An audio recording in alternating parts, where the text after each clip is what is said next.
Hello friends, જય શ્રી કૃષ્ણ. ધોરણ 9 English grammar, chapter 9th the conjunction. મિત્રો, મેં આ યુનિટ 3rd સોમવારથી જે શરૂ થાય છે અને મેં બુધવારે કે ગુરુવારે જે આપણું પેપર છે એમાં મેં જે અભ્યાસક્રમ લખ્યો છે એ અભ્યાસક્રમમાં ફક્ત 11મું ચેપ્ટર લીધું છે. પરંતુ મિત્રો, આપણે થોડોક ગ્રામર પર વધુ ભાર આપતા જવું છે, એટલે 9મું ચેપ્ટર પણ લીધું છે. અને ત્યાર પછી કમ્પોઝિશન જે સેક્શન છે એમાં સેક્શન 2nd કોમ્પ્રિહેન્શન, એનું પણ ચેપ્ટર 2nd નોન વર્બલ ટેક્સ્ટમાં જે ડેટા છે, ડેટા રાઇટિંગ એટલે કે ડેટા આપેલો છે ને એ ડેટા વાંચીને જે પ્રશ્નોના જવાબ લખવાના છે એ પણ લીધું છે. અને સેક્શન 5th ગ્રામરમાં કમ્પોઝિશન પાર્ટમાં સેક્શન 5th ડાયલોગ કમ્પ્લીશન એટલે કે કમ્પોઝિશનના 2 લીધા છે. સેકન્ડ સેક્શનમાં 2nd ચેપ્ટર અને સેક્શન 5th ડાયલોગ કમ્પ્લીશન એ બંને પણ લીધા છે. અને ગ્રામરમાં 9મું ચેપ્ટર ધ કન્જક્શન પણ આપણે લીધું છે યુનિટ 3rdમાં. એ જ્યારે હું પેપર સ્ટાઇલ તમને મૂકીશ ત્યારે એમાં લખેલું હશે, એટલે અભ્યાસક્રમ જે મૂક્યો છે એમાં થોડું આપણે વધારે એડ કરી લેવાનું છે. ઓકે મિત્રો, ગોટ ઇટ? સમજ પડી? Then so let's go on chapter 9th the conjunction. Conjunction યાની કે જોડવું, સંયોજક એમાં 2 અન્વય હોય છે. અન્વય એટલે કે પ્રેપોઝિશન્સ. તો એ બે અન્વયોને જોડવા, એક ઉભય અને બીજું અન્વય. ઉભય એટલે 2 અને અન્વય એટલે જોડવું. એટલે 2 શબ્દો અથવા સમાન કક્ષાના 2 વાક્યોનું સંયોજન કરવાનું હોય એ શબ્દને સંયોજક કહેવામાં આવે છે ને ઇંગ્લિશમાં એને ધ કન્જક્શન કહેવામાં આવે છે. આપણે ધોરણ 5થી and, but, or, near, in અને અંડર આ આપણે પ્રેપોઝિશન શીખ્યા હતા, બરાબર? તો તમે 5માં પણ શીખ્યા કે કોઈ એક જ વ્યક્તિની 2 વિશેષતા દર્શાવવી હોય. Ashok is smart, Ashok is tall, બરાબર? તો અશોકની 2 વિશેષતા, Ashok is smart and tall, બરાબર? તો આ આપણે એન્ડથી જોડ્યું, પરંતુ એ પ્રેપોઝિશન હતું અને અહીંયા આપણે સંયોજક તરીકેનો ઉપયોગ કરવાનો છે. તો કેવી રીતે? તો કોઈ એક કર્તાનો જે કર્મ કરે છે એ કર્મને જોડતું વાક્ય એન્ડથી જોડવાનું છે. તો અહીંયા ઉદાહરણ આપ્યું છે મિત્રો. Ahmed went to school. પહેલું વાક્ય, હી મેટ ધ ટીચર. અહેમદ શાળાએ ગયો અને શિક્ષકને મળ્યો. આપણે ગુજરાતીમાં શું કર્યું? અહેમદ શાળાએ ગયો અને શિક્ષકને મળ્યો. તો અને જેમ મૂક્યું એમ ઇંગ્લિશમાં આપણે એન્ડ મૂકીશું. Ahmed went to school and met the teacher. હવે જ્યારે આપણે એન્ડથી વાક્યને જોડ્યું તો અહેમદ માટે જે હી સર્વનામ મૂક્યું છે એ આપણે કાઢી નાખ્યું, કારણ કે વ્યક્તિ એક જ છે અને એની જ ક્રિયા એનો પ્રભાવ એની પર પડે છે બીજા વાક્ય પર. એટલે Ahmed went to school and met the teacher, he આપણે સર્વનામ કાઢી નાખ્યું. હવે બીજું સર્વનામ છે, બીજું સંયોજક છે બટ. બટ એટલે કે પણ. તો બટ એ શું છે એ પણ તમે શીખ્યા છો મિત્રો, કે વિરોધાભાસી. બંને વાક્યોમાં વિરોધાભાસ દર્શાવે ત્યારે એ બટ સંયોજકનો ઉપયોગ કરવામાં આવે છે. અહીંયા ઉદાહરણ છે, example is Vishakha worked hard. વિશાખાએ ખૂબ મહેનત કરી. સી કુડ નોટ સક્સીડ, પરંતુ તેને સફળતા મળી નહીં. તો એ 2 વાક્યમાં બંને વિરોધાભાસ, ખૂબ મહેનત કરવા છતાં પણ સફળતા મળી નહીં, એટલે વિરોધાભાસ દર્શાવે છે. એટલે અહીંયા કેવી રીતે ઉપર જેમ આપણે સર્વનામ હી કાઢી નાખ્યું ને એમ એના એ જ વિશાખા જ માટે વાક્ય આપણે ફરી વાપરીએ છીએ. એટલે સી સર્વનામ કાઢી નાખીશું. Vishakha worked hard but could not succeed. હવે ત્રીજું પણ ઓર એટલે કંઈક એનું પરિણામ અથવા બેમાંથી એક કોઈ વિકલ્પ સૂચવવો હોય ત્યારે ઓર, અને આવું જ એક બીજું નીચે આપણે કંજક્શન આવશે એ જ્યારે આવે ત્યારે આપણે જોઈશું. તો ઓરને કેવી રીતે વાક્યમાં વાપરીએ, તો પહેલું વાક્ય છે પહેલા વાક્યની સાથે એનું પરિણામ બીજા વાક્ય પર પડે છે. શું છે ઉદાહરણ? Run fast, you will lose the race. જલ્દી દોડો, તમે સ્પર્ધામાં હારી જશો. જો જલ્દી દોડો નહીં તો તમે શું છે સ્પર્ધામાં હારી જશો. તો અહીંયા શું છે પરિણામ, જો જલ્દી દોડશો તો જીતી જશો અને જલ્દી નહીં દોડો તો હારી જશો. એટલે પહેલાં જ વાક્યમાં જે રન ફાસ્ટ છે એનું પરિણામ બીજા વાક્ય પર આધારિત છે. તો run fast or you will lose the race. જલ્દી દોડો નહીં તો તમે શું થશો? રેસ હારી જશો. હવે બીજા વાક્યમાં વિકલ્પ બતાવ્યા છે.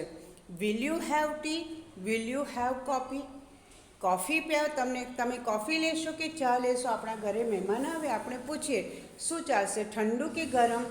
ગરમ કહે તો ગરમમાં શું લેશો, ચા કે કોફી? તો બેમાંથી એક વિકલ્પ સૂચવવાનું છે. ત્યારે એ વાક્યને બે વખત બોલવું એના કરતાં will you have T or coffee, તમને શું ફાવશે, ચા કે કોફી ફાવશે? સમજ પડી મિત્રો? તો ઓરથી બે રીતે જોડાય છે.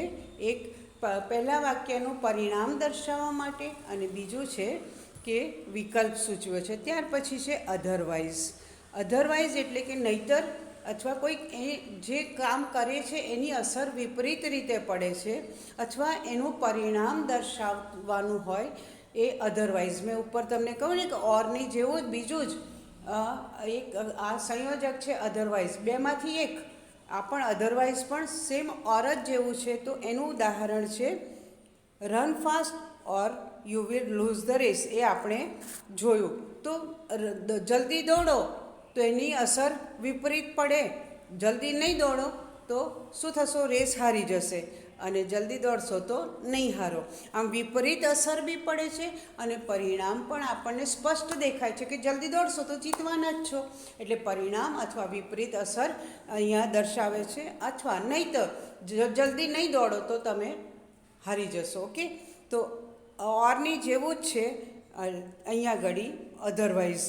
અને બીજો વિકલ્પમાં પણ એવું કે ઉપર આપણે ઓરમાં જોયું ને કે તમને ચા ફાવશે કે કોફી, તો અહીંયા પણ એ જ રીતે વિકલ્પને દર્શાવવામાં પણ એના પરિણામનો ભાવ રહેલો છે. તો ઉદાહરણ પહેલું છે run fast or you will lose the race. એ તો આપણે જોયું. Now next, run fast otherwise you will lose the race. Okay, એટલે અધરવાઇઝ અને ઓર બંને સિમિલર છે. એવું જ પાછળ બીજું આવશે સંયોજક જે બંનેનો સમાન જ ભાવ અથવા અર્થ દર્શાવે છે. હવે ત્યાર પછી છે સો અને ધેરફોર. એ એટલે કે તેથી અથવા માટે. એનો અર્થ સમાનાર્થી જ છે શબ્દો અને એનો કોઈ કારણ અથવા પરિણામ દર્શાવે છે. એ પણ સો અને ધેરફોર. તો example is Rahim was brave, he could catch the thief. હવે રહીમ ચોરને પકડી શકે છે કારણ કે તે કેવો છે? બહાદુર છે. તો આ રહીમ બહાદુર હોવાના કારણે શું છે? ચોરને પકડી શકે છે. તો પહેલાંમાં શું છે? ચોરને પકડવાનું કારણ એ દર્શાવે છે પહેલા વાક્યમાં કે રહીમ કેવો છે? બહાદુર છે. અને એનું પરિણામ બહાદુર છે માટે તે ચોરને પકડી શકે છે. અને આપણા જેવા ડરપોક હોય એ ચોરને પકડી શકે? આપણે તો ચોરને જોઈએ કે સાંભળીએ નામ તોય આપણું તો બોલતી બંધ થઈ જાય. એટલે આ એક પહેલું વાક્ય છે એનું કારણ છે અને બીજું જે વાક્ય છે એનું પરિણામ દર્શાવે છે. હવે એ સો અને ધેરફોરથી આપણે જોઈએ કે એ વાક્યને કેવી રીતે જોડાય. અને સંયોજક એટલે બે વાક્યને જોડે એટલે હંમેશા બે વાક્યની વચ્ચે જ મૂકવામાં આવે. Rahim was brave so he could catch the thief. અને Rahim was brave therefore he could catch the thief. એટલે કારણ અને પરિણામ દર્શાવે છે. ત્યાર પછી ઈધર ઓર. હવે અહીંયા તમને એમ થશે કે મેડમ ઈધર ઓર કેમ બોલે છે?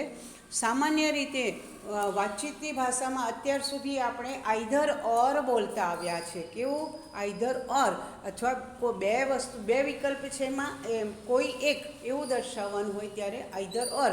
પણ હવે જેમ આપણે વેરનો હવે ઉચ્ચાર શું કરતા, જેમ જેમ જેમ ટેકનોલોજી એડવાન્સ થાય છે એમ ભાષા પણ એડવાન્સ થતી જાય છે. એમ બોલવામાં પણ શું છે કે એના ઉચ્ચાર બદલાતા રહે. ભાવ નથી બદલાતો કે અર્થ નથી બદલાતો, ઉચ્ચાર બદલાતા થાય છે.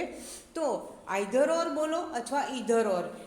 દોસ્તો, કદાચ મારાથી ઈધર ઓર જ વધારે બોલાશે. હું ટ્રાય કરીશ. જેમ વેરનું વર બોલું છું તો વેર પણ બોલી દઉં છું, એમ કેટલીક વખત ઈધર ઓરનું આઈધર ઓર બોલાઈ જાય અથવા ઈધર ઓર, તો ભાવ એક જ છે. અને એવું નકારાત્મક નીધર નોર અથવા નાઈધર નોર. અને અહીંયા પણ તમને આ ગ્રામરમાં પણ નાઈધર ઓર અને આઈધર ઓર જ કૌંસમાં ઉચ્ચાર આપ્યા છે. પણ હવે જેમ એડવાન્સ થતી જાય છે બોલચાલની ભાષા, એમ શબ્દોમાં પણ ઉચ્ચારમાં ફેરફાર આવતો ગયો છે. તો ઈધર ઓર, આ કે પેલું બેમાંથી કોઈ એક વિકલ્પ હોય ત્યારે ગીવ મી એ બુક, ગીવ મી અ મેગઝીન. તો કાં મને બુક આપો કાં મેગઝીન આપો. તો give me either a book or a magazine. મને કાં ઈધર, હવે અહીંયા ઈધર ક્યાં આવે છે? કર્તાની પછી તરત જ. અને કર્મસૂચક શબ્દ કયો છે પહેલા વાક્યમાં? બુક. એટલે ગીવ મી ઈધર અ બુક, અને ત્યાર પછી ઓર, અને પછી પાછું બીજા વાક્યનું જે કર્મસૂચક શબ્દ છે તે મેગઝીન. ઓકે, એટલે બેમાંથી કોઈ એક વિકલ્પ દર્શાવવો હોય ત્યારે ઈધર ઓર અથવા આઈધર ઓર. એવી જ રીતે નકારાત્મકમાં નોટ નથી વાપરવામાં આવતો, ફક્ત નીધર અને નોર અથવા નાઈધર અને નોર જ મૂકવામાં આવે છે. તો આ પણ નહીં કે મને પેલું બેમાંથી એક પણ મને નથી જોઈતું ત્યારે, અથવા કોઈ ગુણ દર્શાવવો હોય કોઈનો, તો માનસી ઇઝ નોટ ક્લેવર. આ ગુણ છે માનસીનો. માનસી ઇઝ નોટ હાર્ડવર્કિંગ. માનસી કેવી છે? હોશિયાર પણ નથી અને મહેનતુ પણ નથી. બેમાંથી એકે નથી. તો નકારાત્મક છે ત્યારે માનસી ઇઝ નીધર ક્લેવર નોર હાર્ડવર્કિંગ. અહીંયા ગુણ દર્શાવે છે માટે કોઈ આર્ટિકલ આવે નહીં. તો અને જેમ અહીંયા ક્રિયાપદ પછી શું મૂક્યું? નીધર, પછી વિશેષણ, અને ત્યાર પછી નોર, અને ત્યાર પછી ફરી વિશેષણ સૂચક શબ્દ. એટલે આમાં નીધર નોર ઇટ સેલ્ફ નકારાત્મક છે, એમાં કદી નોટ આવે નહીં. હવે આઠમો છે બીકોઝ. બીકોઝ એટલે કે કોઈ કારણ દર્શાવવું હોય. આજે તમે શાળામાં મોડા કેમ પડ્યા, કેમ મોડા આવ્યા? તો એનું કારણ દર્શાવવાનું. મેડમ, તમે તો બધા બહુ બહાના બતાવો છો. મમ્મી આજે ઘેર નહોતી, તો મમ્મીએ જમવાનું નહોતું બનાવ્યું. કંઈ ને કંઈ બહાના બનાવતા હોય છે. આજે હોમવર્ક કેમ નથી કર્યું? મેડમ બહાર ગયા હતા. જો કારણ દર્શાવવું હોય ત્યારે શું છે? બીકોઝ થી ઉપયોગ. અને એમાં આપણે શું છે, ખાલી બીકોઝથી વાક્યની શરૂઆત પણ કરીએ, અથવા એનું પૂરું વાક્યમાં જવાબ આપવો હોય તો કેવી રીતે, હું તમને સમજાવું. તમને એમ પૂછવામાં આવ્યું કે વાય આર યુ લેટ. આ પ્રશ્ન પૂછ્યો અને કારણ દર્શાવવાનું હોય ત્યાં હંમેશા વાયથી જ પ્રશ્ન હોય. બીજા કશાથી WH વાળા શબ્દોથી પ્રશ્ન પૂછે એમાં કારણ આવતું જ નથી. તો why are you late? Because I miss the bus. આપણે જવાબ આપી દીધો. તો અને આખા વાક્યમાં જવાબ આપ્યો હોય તો I got late because I miss the bus. હું બસ ચૂકી ગયો માટે. આપણે આખા વાક્યમાં જવાબ નથી આપવો, કારણ તો because I miss the bus. તો બિકોઝ વાક્યની શરૂઆતમાં પણ આવી શકે. I got late because I miss the bus. તો બે વાક્યની વચ્ચે મૂક્યું. હવે નવમું, સો ધેટ. સો ધેટ એટલે કે જેથી, એનો અર્થ થાય છે જેથી. એટલે કે કોઈ ક્રિયા કરતા હોય એનો હેતુ સ્પષ્ટ કરવો હોય તો એના માટે સો ધેટ. એટલે કે પર્પઝ ઓફ એક્શન, તમે જે કાર્ય કરી રહ્યા છો એની પાછળનો તમારો સો હેતુ છે એ દર્શાવવું હોય તો સો ધેટ મૂકવામાં આવે છે. તો હવે અહીંયા વાક્ય છે, I will give you pen. I will give you a pen. You can write nicely. તો હું તમને પેન આપીશ. કેમ પેન આપવી છે? પેન આપવા પાછળનો હેતુ કે તમારા અક્ષર સરસ આવે, તો ત્યારે સો ધેટ પેન આપવા પાછળનો હેતુ શું છે, તો અક્ષર સારા આવે અથવા સારી રીતે તમે લખી શકો. તો I will give you a pen so that you can write nicely. તો સો ધેટ પછી કર્તા અને મુખ્ય ક્રિયાપદ આવવા જોઈએ.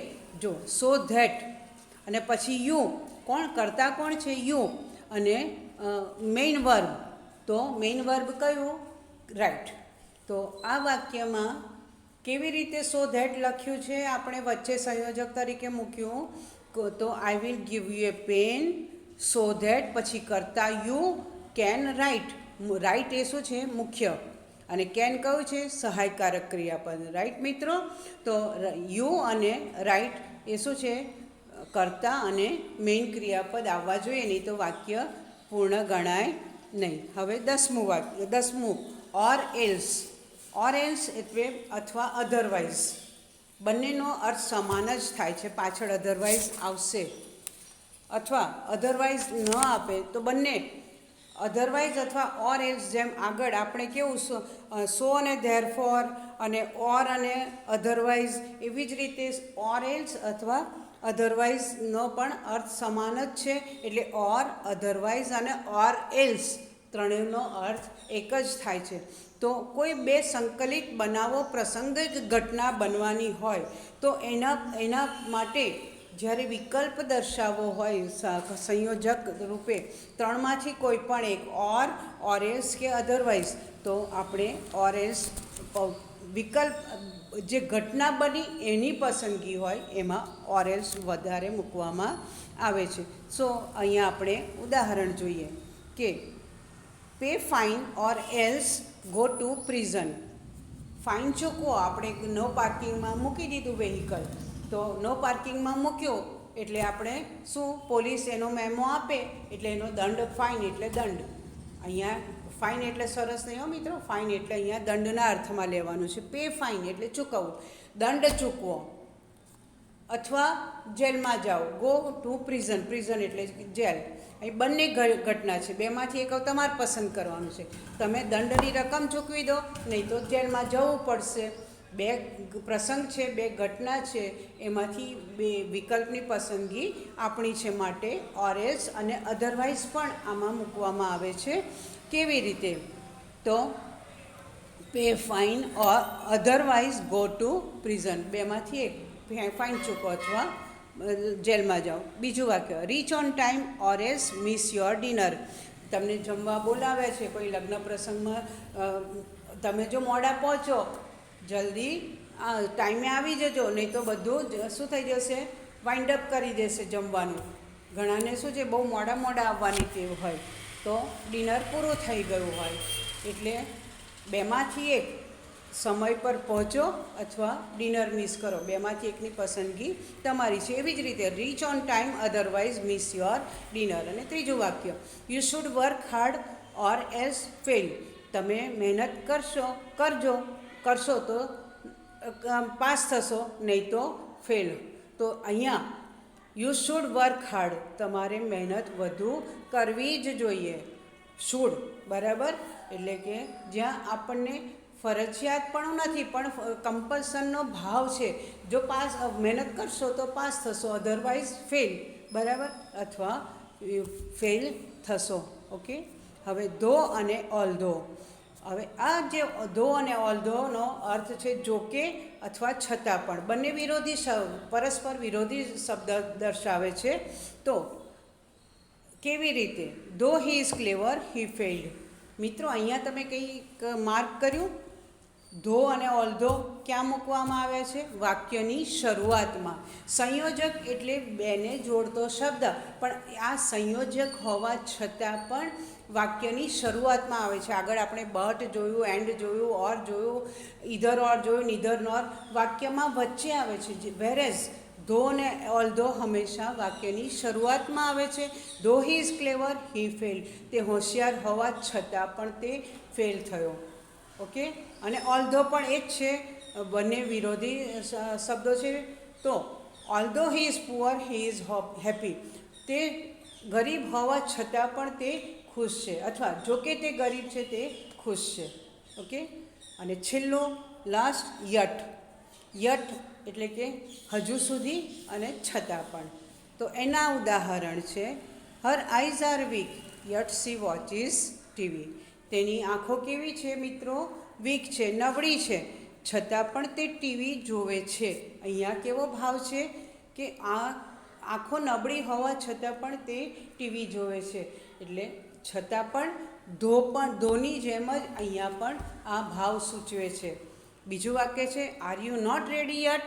હવે અહીંયા છતાં પણ નથી, હજુ સુધી તમે તૈયાર નથી થયા, ટાઈમ થઈ ગયો, આપણે રિસેપ્શનમાં જવાનું છે, હોટેલમાં જમવા જવાનું છે, હજુ પણ ત્યાં અર્થ જુદો છે. અને ઉપરના વાક્યમાં વચ્ચે આવ્યું છે, અહીંયા વાક્યના અંતે આવ્યું છે. મિત્રો, આમાંથી પણ તમારે 1-2 એક્સરસાઇઝીસમાં એટલે તમે લખી દેજો.